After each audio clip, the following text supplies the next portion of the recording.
Hello students, आज हम ninth class की जो न्यू बुक आई है गणित बंजारी उसको हम पढ़ेंगे। तो इसमें जो फर्स्ट चैप्टर है उसको कवर करेंगे हम। फर्स्ट चैप्टर है orienting yourself the use of coordinates. तो कोऑर्डिनेट्स पढ़ने से पहले हम कुछ चीज़ें सीख लेते हैं कि जब हम इस तरीके से लाइन खींचते हैं तो उसको क्या बोलते हैं, हॉरिजॉन्टल लाइन। और जब हम ऐसे लाइन खींचते हैं तो उसको बोलते हैं वर्टिकल लाइन। अब इन लाइंस पे हमने क्या कर दिया, नंबर लाइन बना दी। नंबर लाइन सबने सीखी हुई है सेवन्थ क्लास में। क्या लिखते हैं, मिडल में 0 आता है, फिर राइट साइड में सारे पॉजिटिव नंबर आते हैं और लेफ्ट साइड में सारे नेगेटिव नंबर आते हैं। इस तरीके से नंबर लाइन बनती है। इसी तरीके से वर्टिकल में भी हम नंबर लाइन बनाते हैं। वर्टिकल में ऊपर सारे पॉजिटिव नंबर आ जाएगा। तो जब हम इस तरीके से नंबर लाइन बना देते हैं ना, तो इसको हम क्या बोलते हैं, एक्स एक्सिस। और जब हम वर्टिकल में नंबर लाइन बनाते हैं इसको बोलते हैं वाई एक्सिस। अब इन दोनों लाइन को हम क्या कर देते हैं, एक साथ जब हम इन दोनों लाइन को बनाते हैं, एक साथ जब हम इन दोनों लाइन को बनाते हैं तो यहाँ पे मिडल में आ गया 0। 0 को यहाँ पे क्या बोलेंगे, ओरिजिन। 0 को क्या बोलेंगे, ओरिजिन। और यहाँ पे हमने नंबर्स लिख दिए। यहाँ पे सारे नेगेटिव नंबर आ जाएंगे, यहाँ पे पॉजिटिव, यहाँ पे फिर से नेगेटिव। तो ये जब हम दोनों लाइन को एक साथ लिख देंगे तो इसको क्या बोलते हैं, कार्टेशियन सिस्टम। कार्टेशियन सिस्टम बोलते हैं इसको। अब यहाँ पे देखिए, यहाँ पे इसको बोलेंगे फर्स्ट क्वाड्रेंट। ये इतने हिस्से को, ये जो पूरा हिस्सा आ रहा है इसको बोलेंगे फर्स्ट क्वाड्रेंट। ये होगा सेकंड क्वाड्रेंट, ये होगा थर्ड क्वाड्रेंट, और उसी तरीके से ये वाला होगा फोर्थ क्वाड्रेंट। अब यहाँ पे देखिए, पहले सबसे पहले जो एक्स एक्सिस में अगर हम जब नंबर लाइन देखिए इतने पार्ट में, सिर्फ इसमें जो एक्स वाले लाइन है, जो नंबर्स हैं सारे पॉजिटिव है, तो एक्स वाले नंबर भी फर्स्ट क्वाड्रेंट में पॉजिटिव है। और जो वाई वाले नंबर है ये वाले, ये भी पॉजिटिव है। तो फर्स्ट क्वाड्रेंट यानी कैसा होता है, पॉजिटिव पॉजिटिव। और यहाँ पे एक्स एक्सिस, पहले सबसे पहले एक्स एक्सिस लिखते हैं। जब भी हम ऐसे ब्रैकेट में लिखते हैं तो एक्स एक्सिस वाले नंबर लिखते हैं। तो ये देखिए, ये वाले नंबर सारे एक्स एक्सिस के यहाँ से, सिर्फ यहाँ से जो स्टार्ट होते हैं इस वाले क्वाड्रेंट में, यहाँ से जो स्टार्ट हो रहे हैं ये नेगेटिव नंबर्स है। तो एक्स कैसा हो गया, नेगेटिव। और जो ऊपर अगर हम वाई वाला देखें तो वाई कैसा हो गया, पॉजिटिव। यानी कि जो सेकंड क्वाड्रेंट होता है इसमें कैसा होता है, नेगेटिव पॉजिटिव होता है। अब यहाँ पे थर्ड क्वाड्रेंट में देखिए, इतना हिस्से को हमको इतना हिस्सा देखना है। तो इतने हिस्से में जो एक्स वाले नंबर, पहले एक्स वाले नंबर देखेंगे। एक्स वाला जो नंबर है वो कैसे जा रहे हैं, वो सारे नेगेटिव जा रहे हैं, तो इसको हम लिख देंगे नेगेटिव में। और जो वाई वाले नंबर है वो भी सारे नेगेटिव में जा रहे हैं। तो यानी कि थर्ड क्वाड्रेंट कैसा होता है, नेगेटिव नेगेटिव। और फोर्थ क्वाड्रेंट में जो एक्स वाले नंबर है ये तो पॉजिटिव है इधर वाले, तो ये हो जाएगा पॉजिटिव, और ये जो वाई वाले नंबर है ये नेगेटिव हो जाएगा। इस तरीके से एक क्वाड्रेंट वाला पार्ट बनता है। अब हम सीखेंगे कि कोऑर्डिनेट्स क्या होते हैं। तो जैसे कि हमने ये कार्टेशियन सिस्टम बना दिया, यहाँ पे हमने नंबर लिख दिया। यहाँ पे ध्यान रखना है कि सारे जो है वो पॉजिटिव नंबर आएंगे, और यहाँ पे भी पॉजिटिव नंबर आएंगे। इधर नीचे साइड जो होगा वो नेगेटिव नंबर आ जाएंगे, और इधर लेफ्ट साइड भी सारे नेगेटिव नंबर। अब यहाँ पे अगर हमको बोला कि x सपोज 3 है, x 3 है, तो x वाली लाइन कौन सी है, ये वाली जो हॉरिजॉन्टल लाइन है। और y वाली लाइन कौन सी है, y एक्सिस कौन सा है, जो हो जाएगा वर्टिकल। तो x की वैल्यू यहाँ पे 3 दी है और y की वैल्यू कुछ भी नहीं दिया है यहाँ पे। तो x की अगर वैल्यू 3 है तो यहाँ पे इस वाले पॉइंट पे लाई करेगा। तो यानी कि 3 लिखेंगे हम, और फिर y कितना है, यहाँ पे y तो उन्होंने दिया ही नहीं है, तो y कितना हो जाएगा, 0 हो जाएगा। ठीक है, अगर जिस चीज़ की वैल्यू हमें नहीं दी होती वो क्या हो जाता है, 0 हो जाता है। जिस कोऑर्डिनेट की हमें वैल्यू नहीं दी होगी वो 0 हो जाएगा। तो ये जो हम एक साथ लिख रहे हैं 3, 0 करके, ये क्या, इसी को कोऑर्डिनेट बोला जा रहा है। जब हम x को और y को एक साथ लिखते हैं ब्रैकेट में इनके नंबर्स को, तो उसी को कोऑर्डिनेट बोला जाता है। अगर किसी की इनमें से दोनों में से वैल्यू गिवन नहीं होगी तो वो 0 हो जाएगा। जैसे कि सपोज अगर यहाँ पे y हमें दिया 5, तो y जो है पॉजिटिव का 5 है, तो कहाँ पे लाई करेगा वो, यहाँ पे। तो y जो है वो सेकंड पेज पे आएगा। ठीक है, x की वैल्यू कितनी है, x की वैल्यू है 0, क्योंकि x हमें गिवन ही नहीं है। तो फर्स्ट प्लेस पे x की वैल्यू आएगी और सेकंड प्लेस पे आएगी y की वैल्यू। अगर हमें y सपोज -3 दे दिया है तो -3 y जो है माइनस के नंबर का है y के ये वाले, तो माइनस यहाँ पे जब हम आएगा तो अब पहले प्लेस पे तो x की वैल्यू आएगी। x कितना दिया हुआ, x तो हमें दिया ही है, हमें तो सिर्फ y की वैल्यू दिया, तो x कितना हो जाएगा 0 और y की वैल्यू कितना हो जाएगी -3। इसी तरीके से लिखना है। अब अगर हमें दोनों की वैल्यू हमें इन्होंने दे दी, कि दोनों की वैल्यू हमें इन्होंने दे दी x की 2 और y की 3, तो x की वैल्यू कितनी है, x का पॉजिटिव वैल्यू कितना है यहाँ पे, ठीक है ये वाला, और y की पॉजिटिव वैल्यू क्या दे रखी है हमने 3, तो यहाँ पे, तो इन दोनों को मिला के हमें कोऑर्डिनेट बनाना है। तो ये यहाँ से ऐसे इसको हम आगे बढ़ाएंगे और इसको यहाँ से आगे बढ़ाएंगे। तो पहले किसकी वैल्यू लिखेंगे, x की वैल्यू क्या है 2, 3 y की वैल्यू क्या है 3, तो 2 को हमारा 3 जब दोनों ही वैल्यू हमें गिवन होंगी तो इस तरीके से बनेगा। तो इस तरीके से कोऑर्डिनेट्स बनाया जाता है, इनको हम कोऑर्डिनेट्स बोलते हैं। अब हम एक्सरसाइज 1.1 स्टार्ट करेंगे इस चैप्टर की। तो एक्सरसाइज 1.1 में देखिए यहाँ पे एक डायग्राम दिया गया है। इस डायग्राम में क्या है, ये y एक्सिस है, ये x एक्सिस है, ये राइट वॉल है, अगर ये राइट है तो ये लेफ्ट वॉल होगी। अब यहाँ पे इन्होंने क्या बोल दिया है कि फर्स्ट ये सारे जो क्वेश्चंस है इसी डायग्राम से रिलेटेड है, ठीक है। तो D1 और R1 जो है रिप्रेजेंट कर रहा है रियांश के रूम को।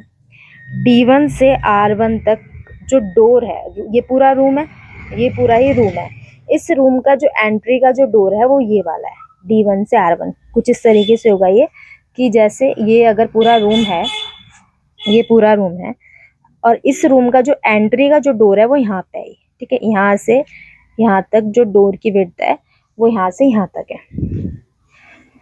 तो अगर जो एंट्री का डोर ये है तो इन्होंने यहाँ पे क्या बोला है, how far is the door from the left wall. अभी लेफ्ट वॉल ये वाली है, तो डोर कहाँ से स्टार्ट हो रहा है, यहाँ से स्टार्ट हो रहा है, जो डोर है वो यहाँ से स्टार्ट हो रहा है और यहाँ पे एंड हो रहा है। तो यहाँ से लेफ्ट वॉल की दूरी कितनी है, इस जो यहाँ से डोर स्टार्ट हो रहा है ना, वहाँ से लेफ्ट वॉल की दूरी कितनी है, तो जितना ये डिस्टेंस हमें रखा 1 2 3 4 5 6 7 8, यानी कितनी वाई एक्सिस पे कितना यूनिट पे दूरी आ जाएगा, वो वाई एक्सिस पे जो यूनिट की दूरी होगी उसकी वो कितनी होगी 8 होगी, ठीक है। वाई एक्सिस पे कितनी दूरी होगी 8 होगी और 8 यूनिट पे होगी वाई एक्सिस पे उसकी दूरी। और जो एक्स एक्सिस पे, अब एक्स एक्सिस पे तो वो दूर होगा ही नहीं क्योंकि वो तो एक्स एक्सिस पे ही लाई कर रहा है। अगर वो एक्स एक्सिस पे ही लाई कर रहा है तो उससे डिस्टेंस पे थोड़ी हो सकता है। जैसे कि अगर हम बेड पे बैठे हैं, तो अगर हम बेड के ऊपर बैठे हैं तो हमारी दूरी कितनी होगी बेड से, कुछ भी नहीं होगी क्योंकि हम तो बेड के ऊपर ही बैठे हैं ना। तो इस वजह से जो एक्स एक्सिस पे जो यूनिट की दूरी होगी वो कितनी होगी, दूरी हो जाएगी 0 यूनिट की, ठीक है। तो फर्स्ट पार्ट ही ऐसे करना था।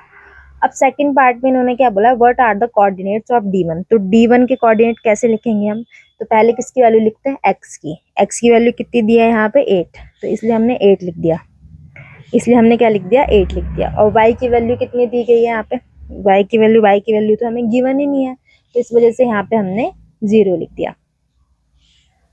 अब थर्ड पार्ट देखिए, थर्ड पार्ट में इन्होंने क्या बोला, if R1 is the point, R1 की इन्होंने वैल्यू दे दी, जो ये R1 है ना इसका कोऑर्डिनेट इन्होंने दे दिया कि R1 जो है वो इतना है, ठीक है 11.50। अब 0 से क्या समझ रहे हैं हम यहाँ पे कि y की वैल्यू कितनी है 0 और x की वैल्यू कितनी है 11.5। तो how wide is the door, अब डोर कहाँ से कहाँ तक है, जो डोर की मतलब विड्थ है, डोर जो है जो उसकी विड्थ है वो कितनी है, तो डोर यहाँ से D1 से R1 तक है तो इतनी ही इसकी विड्थ होगी। जैसे कि इस तरीके से अगर हम देखें,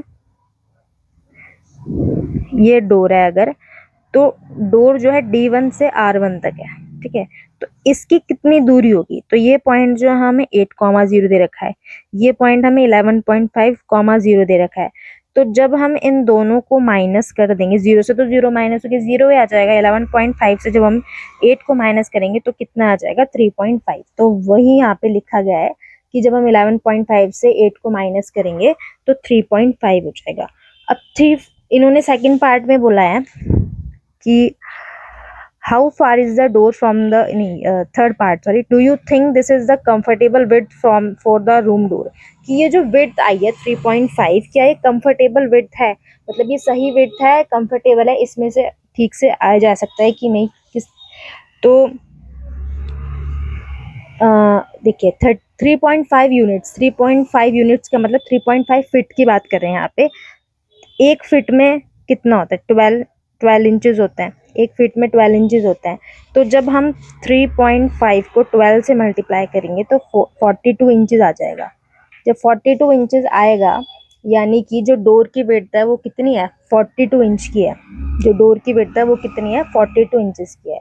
और यहाँ पे इन्होंने क्या बोला कि standard residential doors are usually inches wide, usually 30 to 36 inches wide, 30 to 36 inches wide.